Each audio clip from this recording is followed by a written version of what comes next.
It's been 2 days since the Texas House released a 77-page report looking into the school shooting in Uvalde, but there still isn't a way for Spanish speakers to read that report. Joining us now is KXAN reporter Kelsey Thompson, who spoke with a Latino advocacy group on why there isn't a Spanish language version available. Yeah, that's right, Jen.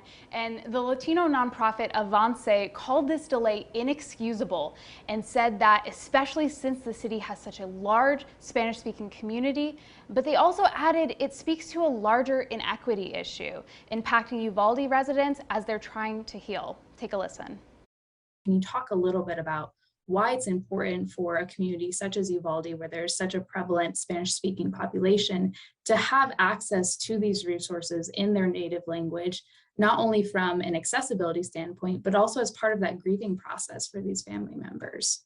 You know, the 2-week time lag for me communicates two things. One is, you know, in a community like Uvalde that is predominantly Latino, there should be no excuses to getting, you know, the report in the native language of the majority of the people there. There's just really no excuse. So there's, and then just more broadly speaking, in terms of accessibility to resources and information in folks' native language, it's just an equity issue.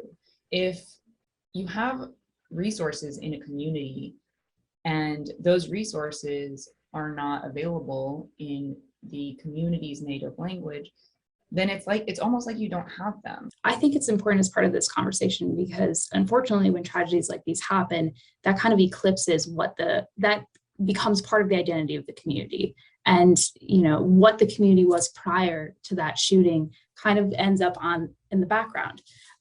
From your work and your programming that Avance has done in Uvalde, can you talk a little bit about what that community has been like, and some of the families and the kids that y'all have served through your programming? You know, on our team, we have a former assistant principal of Robb Elementary.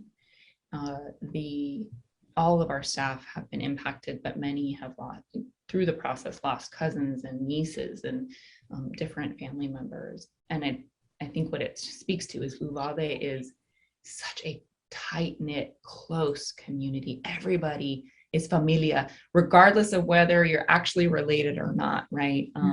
And so I think that is what really seems true to that community prior to this event.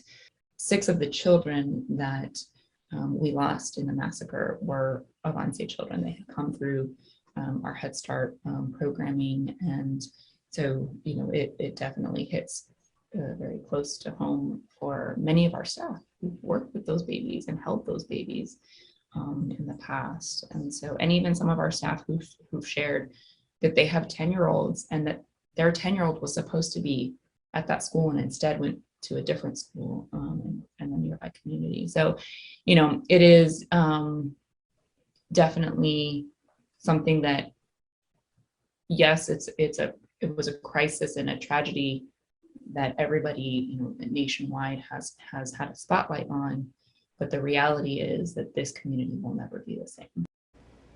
Wow. And so what resources, Kelsey, do community members think that they should have moving forward? Yeah, the biggest ones, Jennifer, are mental health resources, and you know, especially ones that are culturally responsive and trauma informed, and cater specifically to the Latino community, which historically hasn't always been the most receptive to mental health resources because of different stereotypes and presumptions. And you know, when it comes to mental health needs, there's only one clinic in Uvalde right now, and so that's the starting point right now. And you know, as funding starts to come into the community, that's the area they really want to emphasize and focus on. And we know that there has been some problem getting the money raised for Uvalde families and the victims to those victims. And at 6 o'clock, Jayla Washington has more on the Compassionate Fund and the roadblocks to getting the money where it needs to go. All right, Kelsey Thompson, thanks so much. And you can catch that full interview on KXAN.com. Just click on Kelsey's story. Also, that's where you can find and read former Austin Police Chief Art Acevedo's thoughts on the lack of Spanish resources for that investigation and what he feels should be the next steps for victim support services.